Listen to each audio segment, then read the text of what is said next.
Hello friends, good morning, नमस्कार। मैं हूं अर्चना। वेलकम टू लर्न विद देवी। शुरू करेंगे अपना आज का टॉपिक संज्ञा, सर्वनाम, क्रिया, विशेषण। मोस्ट इंपोर्टेंट टॉपिक है आपके यूपी टेट, सुपर टेट और सी टेट के लिए, जहां से आपके एग्जाम में क्वेश्चंस पूछे जाते हैं। तो यहां से आप अपने 4-5 नंबर पक्के कर सकते हैं। डिटेल में डिस्कस करेंगे इन सभी को। तो चलिए वीडियो को शुरू करते हैं। अगर चैनल को आपने अभी तक सब्सक्राइब नहीं किया है तो प्लीज़ आप चैनल को सब्सक्राइब कर लीजिएगा, जिससे नई वीडियो का नोटिफिकेशन आपको समय से मिल सके। देखते हैं फर्स्ट क्वेश्चन क्या कहता है। किसी व्यक्ति वस्तु का बोध कराने वाले शब्द क्या कहलाते हैं? संज्ञा कहलाते हैं। ये आप सभी जानते हैं कि किसी व्यक्ति, वस्तु, स्थान के नाम को संज्ञा कहा जाता है। आपने शुरू से बचपन से पढ़ते हुए आ रहे हैं इस चीज़ को। संज्ञा का शाब्दिक अर्थ क्या होता है? अगर हम बात करें संज्ञा किससे मिलकर बना है, कभी कभी एग्जाम में पूछ लिया जाता है, तो सम प्लस ज्ञा से इसका शाब्दिक अर्थ होता है सम्यक ज्ञान कराने वाला। क्या? सम्यक ज्ञान कराने वाला। हिंदी में एक संज्ञा के कितने भेद हैं? संज्ञा के कितने भेद हैं? तो संज्ञा के आंसर होगा यहाँ पर ऑप्शन 1। संज्ञा के 3 भेद होते हैं। हिंदी में संज्ञा के 3 भेद माने जाते हैं: व्यक्तिवाचक संज्ञा, जातिवाचक संज्ञा और भाववाचक संज्ञा। द्रव्यवाचक संज्ञा, जिसको हम पदार्थवाचक संज्ञा भी कहते हैं, और समूहवाचक संज्ञा, ये जातिवाचक संज्ञा के अंतर्गत ही आते हैं। ठीक है। नेक्स्ट क्वेश्चन है, जातिवाचक संज्ञा से किसका बोध नहीं होता? जातिवाचक संज्ञा से किसका बोध नहीं होता? जातिवाचक संज्ञा से किसी पद के नाम का बोध होता है, पशु के नाम का बोध होता है, पक्षियों के नाम का बोध होता है। आदमी की जाति का बोध जातिवाचक संज्ञा से नहीं होता। तो ऑप्शन हमारा यहाँ पर सही होता है डी। नेक्स्ट क्वेश्चन है, निम्न में से कौन सा कथन असत्य है? संज्ञा शब्द अविकारी होते हैं। तो हमारा ये ऑप्शन यहाँ पर सही होता है। संज्ञा शब्द अविकारी होते हैं, ये बिल्कुल गलत है। संज्ञा शब्द होते हैं विकारी। विकारी शब्द वे होते हैं वे शब्द जो लिंग वचन के आधार पर अपना रूप परिवर्तित कर ले, जैसे कि संज्ञा, सर्वनाम, विशेषण और क्रिया। ये अपना लिंग वचन के आधार पर लड़का है तो लड़के का हम इसको चेंज कर सकते हैं लड़के। लिंग वचन के आधार पर लड़की, इसको लिख सकते हैं। तो इस तरीके से या सर्वनाम में मैं को आप लिख सकते हैं मुझे, हमें। विशेषण की बात की जाए, अगर नीला है तो नीले को आप लिख सकते हैं नीले, नीली। तो ये लिंग वचन के आधार पर अपना रूप परिवर्तित कर लेते हैं, वो होते हैं विकारी शब्द, यानी कि संज्ञा, सर्वनाम, क्रिया, विशेषण। ठीक है। संज्ञा शब्द लिंग वचन के अनुसार परिवर्तित कर लेते हैं, ये ऑप्शन बिल्कुल सही है। द्रव्यवाचक को पदार्थवाचक भी कहते हैं, ये भी सही है। नाप या तोले जा सकने वाले शब्द क्या होते हैं? वो द्रव्यवाचक के रूप में आते हैं, जैसे कि सोना, चांदी, तेल। तो ये हमारे द्रव्यवाचक शब्द होते हैं। अगले क्वेश्चन की ओर बढ़ते हैं। निम्न में से कौन सा व्यक्तिवाचक संज्ञा नहीं है? व्यक्तिवाचक संज्ञा, रामायण, किसी पुस्तक का नाम, स्थान का नाम, नदी का नाम, ये सभी क्या कहलाते हैं? ये व्यक्तिवाचक संज्ञा कहलाते हैं। औरत, ये क्या है? ये एक जाति है। ठीक है। तो व्यक्तिवाचक संज्ञा नहीं है। कौन सा? ऑप्शन सी हमारा यहाँ पर सही होता है। औरत व्यक्तिवाचक संज्ञा नहीं है। नेक्स्ट है, निम्न में से कौन सा व्यक्तिवाचक संज्ञा है? निम्न में से कौन सा व्यक्तिवाचक संज्ञा है? ठीक है। शिक्षक, मंत्री, विद्यार्थी, ये सभी क्या है? ये जातिवाचक संज्ञा है। महेंद्र व्यक्तिवाचक संज्ञा है। ठीक है। महेंद्र क्या है? व्यक्तिवाचक। किसी व्यक्ति, वस्तु के नाम को क्या कहते हैं? संज्ञा। निम्न में से कौन सा द्रव्यवाचक संज्ञा नहीं है? लोहा, तेल, दूध, ये तीनों ही क्या है? द्रव्यवाचक। द्रव्यवाचक होते हैं जिनको नापा तोला जा सकता है। ठीक है। जिनको नापा तोला जा सकता है, या कोई भी चीज़ ठोस द्रव गैस से बनी है, वो हमारी क्या होती है? द्रव्यवाचक संज्ञा होती है। जैसे सोना हो गया, लकड़ी हो गई, दूध हुआ, तेल, प्लास्टिक, कागज, धूल मिट्टी आदि। तो घड़ी हमारा ये द्रव्यवाचक संज्ञा नहीं है। नेक्स्ट है, निम्न में से कौन सा द्रव्यवाचक संज्ञा है? कौन सा? पानी। ऑप्शन सही होता है पानी। पानी क्या है? द्रव्य है, द्रव्यवाचक संज्ञा होगा ये। अगला है, निम्न में से भाववाचक संज्ञा शब्द बताइए। प्रेम, शत्रुता, मिठास, ये तीनों ही उपयुक्त सभी क्या है? भाववाचक संज्ञा। ठीक है। चलिए अगले क्वेश्चन की ओर आगे बढ़ते हैं। निम्न में से समूहवाचक संज्ञा बताइए। निम्न में से समूहवाचक संज्ञा, देखिए ग्रह और मंडल दोनों ही क्या है? उपयुक्त दोनों। आंसर सही होगा सी। दोनों ही समूहवाचक संज्ञा के अंतर्गत आते हैं। नेक्स्ट है, वह कौन सा सर्वनाम है? वह कौन सा सर्वनाम है? उत्तम, मध्यम पुरुष, अन्य पुरुष, अनिश्चयवाचक। वह, यहाँ हम बात कर रहे हैं अन्य की। वह क्या होगा? उसका, वह, वो, उसे, वे सब, ये सब आते हैं हमारे अन्य पुरुष में। प्रथम पुरुष की बात की जाए, उत्तम पुरुष में क्या आते हैं? जो आई से रिलेटेड होते हैं, मैं, मेरा, मुझे, हमें। मध्यम पुरुष में आते हैं तुम, तुम्हारा, तेरा, जिसमें मीडिएटर, मध्यम पुरुष होगा मीडिएटर, जिसमें मीडिएटर से बात करते हैं कि तुम ये काम कर दो, या हम किसी से कह रहे हैं कि आप उनसे ये कह दीजिए, तो हम किससे, तुमसे बात कर रहे हैं, मीडिएटर से बात कर रहे हैं, तो मीडिएटर हमारा होगा मध्य पुरुष। ठीक है, अगले क्वेश्चन की ओर आगे बढ़ते हैं। निम्न में से किस वाक्य में सर्वनाम का अशुद्ध प्रयोग हुआ है? निम्न में से किस वाक्य में सर्वनाम का अशुद्ध प्रयोग हुआ है? वह स्वयं यहाँ आना नहीं चाहती, आपके आग्रह करने पर मैं दिल्ली जा रहा हूँ, मैं तेरे को एक घड़ी दूंगा, मुझे इस बैठक की सूचना नहीं थी। तो ऑप्शन यहाँ पर सही होता है सी, मैं तेरे को एक घड़ी दूंगा। ये ऑप्शन यहाँ पर सर्वनाम का इसमें गलत प्रयोग हुआ है। नेक्स्ट है, निम्न में से कौन सा मध्यम पुरुष सर्वनाम है? मध्यम पुरुष यानी कि मीडिएटर, तुम, तुम्हारा, तेरा, ये होता है हमारा मध्य पुरुष। मैं प्रथम या उत्तम पुरुष, वह अन्य पुरुष में आता है, और उसे किस में, ये भी आपका अन्य पुरुष में आएगा। ठीक है, चलिए अगले क्वेश्चन की ओर आगे बढ़ते हैं। मुझे किस प्रकार का सर्वनाम है? मुझे किस प्रकार का सर्वनाम है? जल्दी से आंसर कीजिए। आप साथ साथ यहाँ पर ये लगाते चलिए कि आपके कितने आंसर इसमें से सही होते हैं। मुझे किस प्रकार का सर्वनाम है? मैं, मुझे, उत्तम पुरुष, यहाँ पर सही होगा। नेक्स्ट है, निम्न में से कौन सा निश्चयवाचक सर्वनाम है? निश्चयवाचक सर्वनाम जिससे यह हो कि ये चीज़ श्योर है, ये चीज़ श्योर है। क्या यह मेरी पुस्तक है? तो यहाँ पर आपने निश्चित कर लिया, यह किसकी पुस्तक है? यह मेरी पुस्तक है। ठीक है, ये हो गया आपका निश्चय, जहाँ सर्वनाम से पहले, ठीक है, एक और सर्वनाम आता हो, जहाँ सर्वनाम से पहले एक और सर्वनाम आता हो, तथा निकट या दूर के व्यक्ति या समूह वस्तुओं का निश्चय संकेत जिन शब्दों से व्यक्त होते हैं, वहां पर क्या होता है?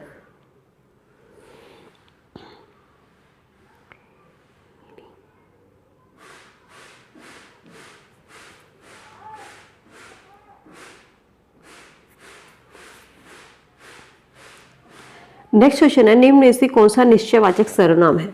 निश्चयवाचक सर्वनाम, यह, वह, उन्होंने, तुमने, उसे, हमें, तुम्हें, उन्हें। तो यहाँ पर एक आप ट्रिक नोट कर लीजिएगा, जहाँ पर भी आपको लगे, जहाँ पर भी डबल सर्वनाम आता है, जहाँ पर सर्वनाम से पहले एक और सर्वनाम आता है, वहाँ पर आपका होगा निश्चयवाचक सर्वनाम। कैसे? अगर यहाँ पर आपको दे दिया जाए यह मेरी किताब है, यह मेरी किताब है, तो यहाँ दो सर्वनाम आ गए, यह और मेरी, तो ये आपका क्या होगा? यह निश्चयवाचक सर्वनाम होगा। ठीक है, चलिए अगला, सर्वनाम के कितने प्रकार हैं? कई बार आपके यूपी टेट में, सी टेट में और सुपर टेट में ये क्वेश्चन आए हैं कि सर्वनाम कितने प्रकार के होते हैं। इतने इजी क्वेश्चन भी आपसे पूछ लिए जाते हैं। तो सर्वनाम के 6 प्रकार होते हैं। कौन कौन से होते हैं आपके? पुरुषवाचक सर्वनाम होता है, निश्चयवाचक सर्वनाम, अनिश्चयवाचक सर्वनाम, प्रश्नवाचक सर्वनाम, निजवाचक और संबंधवाचक। एक क्वेश्चन और आपसे यहाँ पे पूछा जाता है कभी, मोस्ट इंपोर्टेंट है, इसको आप साथ साथ नोट कर लीजिए कि सर्वनाम में आपसे पूछे जाते हैं कारक, कि सर्वनाम में कितने कारक होते हैं। तो आंसर होगा आपके 7। सर्वनाम में कितने कारक होते हैं? 7। इसमें संबोधन कारक का प्रयोग नहीं होता है। कौन से कारक का? संबोधन कारक का। आपसे पूछ सकते हैं कि कौन सा कारक है जिसका प्रयोग आपके सर्वनाम में नहीं किया जाता, तो संबोधन कारक का प्रयोग सर्वनाम में नहीं होता। कारक 8 होते हैं, ठीक है, 8 कारक होते हैं, उसमें से संबोधन कारक का प्रयोग सर्वनाम में नहीं किया जाता। तो कारक सर्वनाम में केवल 7 कारक होते हैं। अगला क्वेश्चन है, संज्ञा के स्थान पर प्रयुक्त होने वाले शब्द को क्या कहते हैं? संज्ञा के स्थान पर प्रयुक्त होने वाले शब्द को सर्वनाम कहते हैं। नेक्स्ट है, यह घोड़ा अच्छा है। इस वाक्य में यह है, यह क्या है? यह घोड़ा अच्छा है। इस वाक्य में यह क्या है? यह होगा यहाँ पर सर्वनाम। यह क्या है? सर्वनाम है। ठीक है, अगला क्वेश्चन है, जहाँ आप शब्द का प्रयोग अपने लिए हो वहाँ कौन सा सर्वनाम होगा? आप, जिस सर्वनाम से कर्ता का बोध होता है, जिस सर्वनाम से कर्ता का बोध होता है वो होता है निजवाचक। जैसे आप जैसा समझें वैसा करें, यह आप अपने आप ही हो जाएगा। तो आप जो शब्द आता है वो क्या होगा? यहाँ पर निजवाचक सर्वनाम होगा। आप जैसा समझें वैसा करें, यानी कि आपसे क्या हो रहा है? यहाँ पर कर्ता का बोध होता है। जहाँ पर कर्ता का बोध हो वहाँ पर आपका निजवाचक सर्वनाम होगा। ठीक है, अगला है, निम्न में से कौन सा संबंधवाचक सर्वनाम का उदाहरण है? संबंधवाचक, जो संबंधवाचक जिन सर्वनाम से दो वस्तु या व्यक्तियों का पारस्परिक संबंध प्रकट होता है, जैसे जो बोओगे सो काटोगे, जो तुम चाहो करो। तो यहाँ पर दो व्यक्ति का, सर्वनाम से किससे, दो वस्तु या दो व्यक्तियों का पारस्परिक संबंध प्रकट होता है। जो आप बोओगे वो काटोगे, ठीक है। तो वहाँ पर होगा आपका संबंधवाचक सर्वनाम। जो देता है सो लेता है, अभी मैंने आपको बताया जहाँ पर संबंध होगा आपका तो वहाँ पर क्या होगा आपका संबंधवाचक सर्वनाम। जो देता है सो लेता है वाक्य में मोटे अक्षर दिए गए शब्दों में कौन सा सर्वनाम होगा, जो सो आपका संबंधवाचक सर्वनाम होगा यहाँ पर। अगला क्वेश्चन है मैं मेरी आदि शब्द क्या कहलाते हैं। मैं मेरी जो भी आई से रिलेटेड है वो आपके क्या होंगे, किस में आएंगे, ये पुरुषवाचक सर्वनाम में, पुरुषवाचक, ठीक है। अगला क्वेश्चन है निम्न में से कौन सा मध्यम पुरुष पुरुषवाचक सर्वनाम का उदाहरण है। मध्यम पुरुष यानी कि मीडिएटर की अगर बात की जाए, मैं मेरी कौन सा होगा, ये प्रथम पुरुष या उत्तम पुरुष में होगा, आपका किस में आएगा, मैं मेरा मुझे आप, ये प्रथम में आता है, ये भी आपका प्रथम में आता है। यह आपका किस में आएगा, यह आएगा आपका मध्यम पुरुष में, ठीक है। तुम तुम्हारा ये आपका आएगा किस में, आपका आएगा ये मध्यम पुरुष पुरुषवाचक सर्वनाम में। तो ऑप्शन हमारा सही होता है यहाँ पर सी। नेक्स्ट क्वेश्चन है पुरुषवाचक सर्वनाम के कितने भेद होते हैं। पुरुषवाचक सर्वनाम के 3 प्रकार के होते हैं। आंसर सही होता है कौन कौन से, प्रथम पुरुष या प्रथम पुरुष को किस नाम से और उत्तम पुरुष के नाम से जानते हैं, मध्यम पुरुष और अन्य पुरुष, ठीक है। चलिए आगे बढ़ते हैं। विशेषण किस शब्द की विशेषता बताते हैं। विशेषण किस शब्द की विशेषता बताते हैं, संज्ञा सर्वनाम की, संज्ञा की, सर्वनाम की, कारक की। तो आंसर सही होता है यहाँ पर संज्ञा और सर्वनाम की। संज्ञा और सर्वनाम की विशेषता बताने वाले शब्द क्या कहलाते हैं, विशेषण कहलाते हैं, ठीक है। अगला क्वेश्चन है जिस शब्द की विशेषता पाई जाए, जिस शब्द की विशेषता पाई जाए या जिस शब्द की विशेषता प्रकट की जाए उसे क्या कहते हैं, विशेषण, विशेष्य, प्रविशेषण या विधेय। ये आंसर होता है यहाँ पर जिस शब्द की विशेषता बताई जाए वो क्या होती है, विशेष्य। जैसे सीता बहुत सुंदर है, क्या है, सीता बहुत सुंदर है। तो यहाँ पर किसकी विशेषता बताई जा रही है, सीता की विशेषता बताई जा रही है कि सीता सुंदर है। तो सीता यहाँ पर क्या होगा, विशेष्य। सेंटेंस दे करके आपको एग्जाम में पूछ सकता है सीता बहुत सुंदर है में विशेष्य क्या है। तो यहाँ पर आप ध्यान दीजिएगा जिसकी विशेषता बताई जा रही है वो आपका होगा विशेष्य। सुंदरता, विशेषता जो बताई गई है वो क्या है, विशेषण। ये होगा आपका विशेषण। जो विशेषता बताते हैं, जो शब्द किसी की विशेषता बताते हैं कि सीता कैसी है, सुंदर है, काली है, गोरी है, वो होगा आपका विशेषण। और जिसकी विशेषता बताई जाए वो होगा आपका विशेष्य, ठीक है। तो यहाँ पर सीता क्या है, सीता विशेष्य है और सुंदरता क्या होगा, विशेषण होगा। तो आंसर यहाँ पर जो हमारा सही होता है, जिस शब्द की विशेषता बताई जाए क्या है वो विशेष्य है। विशेषण शब्द का प्रयोग होता है, विशेषण शब्द का प्रयोग विशेष्य से पहले भी हो सकता है, विशेष्य के बाद भी हो सकता है। तो उपयुक्त दोनों आंसर यहाँ पर सही होगा सी। विधेय विशेषण क्या है, विधेय विशेषण विशेष्य के बाद लगने वाला विशेषण। जैसे कि अभी हमने आपको बताया था सीता बहुत सुंदर है, सीता बहुत सुंदर है। तो यहाँ पर सीता आपकी विशेष्य हो गई। विशेष्य के बाद लगने वाला विशेषण कौन सा है, बहुत, जो कि विशेषण की भी विशेषता बताते हैं वो हमारे कहलाते हैं विधेय विशेषण कह सकते हैं, या इसको आप प्रविशेषण। वे विशेषण शब्द जो विशेषण की विशेषता बताते हैं। सुंदरता है, सुंदर है, सुंदर आपका क्या है, विशेषण। इसकी भी विशेषता बताई जा रही है कि बहुत है, कम है, सीता उससे कम सुंदर है या सीता उससे भी बहुत सुंदर है। तो विशेषण की भी विशेषता बताने वाले शब्द क्या कहलाते हैं, ये हमारे प्रविशेषण या विधेय विशेषण कहलाते हैं। आप बड़े भोले हैं, भोले आपका क्या होगा, विशेषण होगा, और बड़े आपका क्या हुआ, वो आपका प्रविशेषण या विधेय विशेषण यहाँ पर कहलाएगा, ठीक है। तो विधेय विशेषण क्या है, आंसर यहाँ पर बी, विशेष्य के बाद लगने वाला विशेषण होगा। विशेषण के कितने भेद होते हैं, विशेषण के कितने भेद होते हैं, तो विशेषण 4 प्रकार के होते हैं। सार्वनामिक विशेषण, गुणवाचक, संख्यावाचक और निश्चितवाचक, परिमाणवाचक विशेषण, ठीक है। आंसर सही होगा यहाँ पर बी 4। तिगना चौगुना किस प्रकार का विशेषण है, आवृत्तिवाचक। तीनों चारों कैसा विशेषण है यहाँ पर,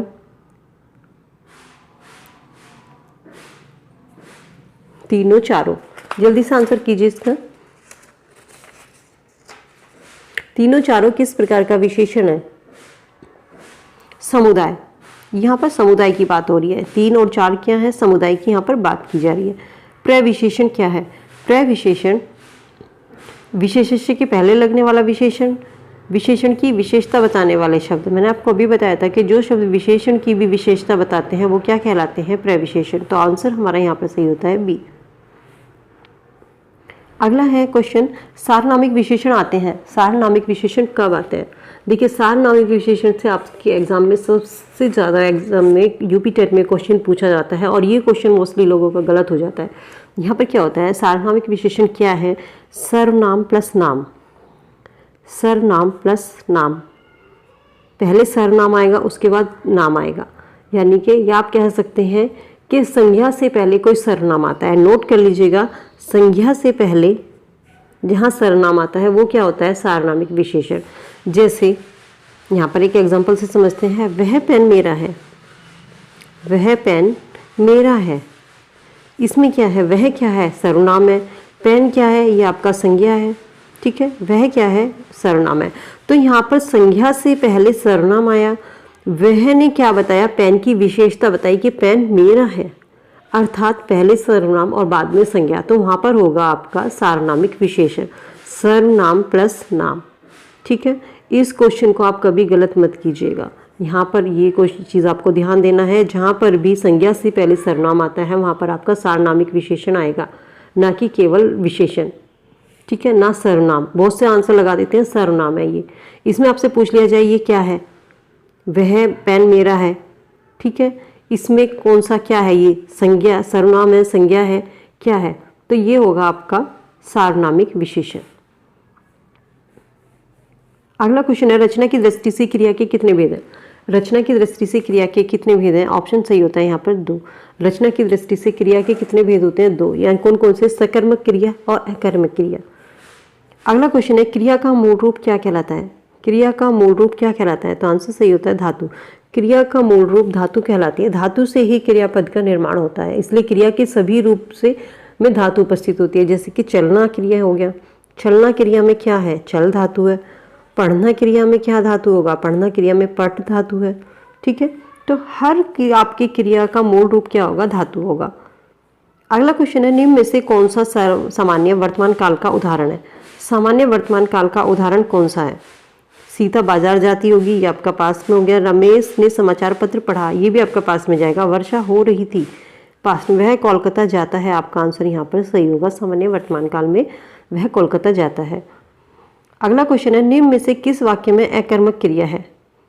किस वाक्य में अकर्मक क्रिया है?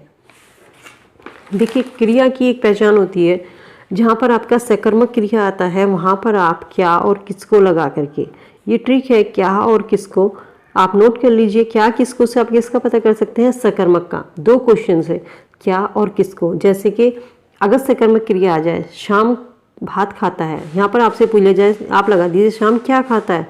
शाम भात खाता है। शाम किसको खाता है? शाम भात को खाता है। उसने पुस्तक दी, उसने क्या दी? उसने पुस्तक दी। उसने पुस्तक किसको दी? मैंने उसे पुस्तक दी। तो पुस्तक किसको दी? मैंने उसको दी। उसकी कमीज है, उसकी क्या है? उसकी क्या है? उसकी कमीज है। कमीज किसकी है? कमीज उसकी है। तो क्या और किसको से आप किसका पता लगा सकते हैं? सकर्मक क्रिया का। अगर अकर्मक क्रिया की बात आए तो यहाँ पर कहाँ सेंस से आपका अकर्मक क्रिया का पता चलता है। अब ज्योति रोती है, ज्योति कहाँ रोती है ये आपको नहीं पता। घर पर रोती है, स्कूल में रोती है, बाजार में है, कहाँ रोती है? तो यहाँ पर वाक्य में अकर्मक क्रिया है, ज्योति रोती है में आपका अकर्मक क्रिया होगा, ठीक है।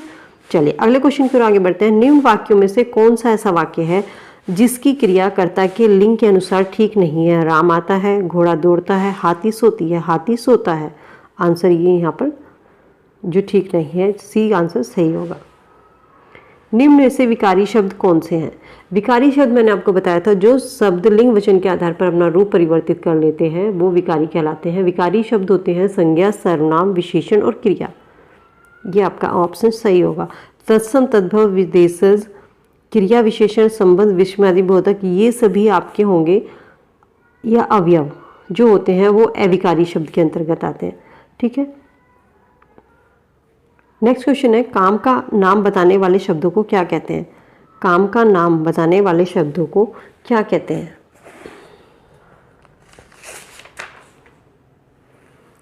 काम का नाम बताने वाले शब्दों को क्या कहते हैं? आंसर होगा यहाँ पर सी, क्रिया। अविकारी शब्द क्या होता है? अविकारी शब्द कौन से होते हैं? अवयव।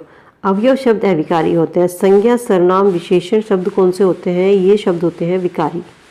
ठीक है, चलिए अगला क्वेश्चन है, मैं खाना खा चुका हूँ, उक्त वाक्य में से कौन सा भूतकालिक भेद है? मैं खाना खा चुका हूँ, ये आपका आंसर होगा ऑप्शन बी, पूर्ण भूत। यहाँ पर पूरी बात की जा रही है, कंप्लीट हो चुका है, खाना खा चुका है वो। ठीक है, खाना खा चुका है तो वो पूर्ण भूत में आपका आंसर यहाँ पर होगा। अगला है, निम्न शब्दों में से कौन सा शब्द क्रिया विशेषण है? अब आपको बताना है क्रिया विशेषण शब्द कौन सा है जहाँ पर क्रिया भी है और विशेषता भी हो रही है। चल भी रहा है आदमी, कैसे चल रहा है? धीरे धीरे चल रहा है, और इसमें आंसर होगा आपका यहाँ पर धीरे धीरे, क्रिया विशेषण शब्द। किस वाक्य में क्रिया वर्तमान काल में है? किस वाक्य में क्रिया वर्तमान काल में है, प्रेजेंट में है? उसने फल खा लिए थे, ये आपका पास्ट में आएगा।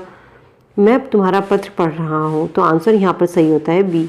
अचानक बिजली कूद उठी, ये भी आपका पास्ट में हो गया, कल वे आने वाले थे, ये अब आपका फ्यूचर में होगा। ठीक है, तो आंसर यहाँ पर सही होगा कौन सा? मैं तुम्हारा पत्र पढ़ रहा हूँ, वर्तमान काल में है। तो फ्रेंड, ये थे हमारे क्रिया विशेषण और संज्ञा सर्वनाम से इंपॉर्टेंट क्वेश्चंस जो आपके एग्जाम में पूछे जाते हैं। उम्मीद करती हूँ कि वीडियो आपके लिए यूज़फुल होगी। वीडियो कैसी लगी है इसका फीडबैक कमेंट सेक्शन में कमेंट करके ज़रूर दीजिएगा। वीडियो अच्छी लगी तो वीडियो को फ्रेंड्स लाइक ज़रूर कीजिएगा, और अगर आपने मेरे चैनल को अभी तक सब्सक्राइब नहीं किया है तो प्लीज़ चैनल को सब्सक्राइब कर लीजिए। मिलते हैं नई वीडियो में, तब तक के लिए good bye, be happy, be safe. Thank you so much.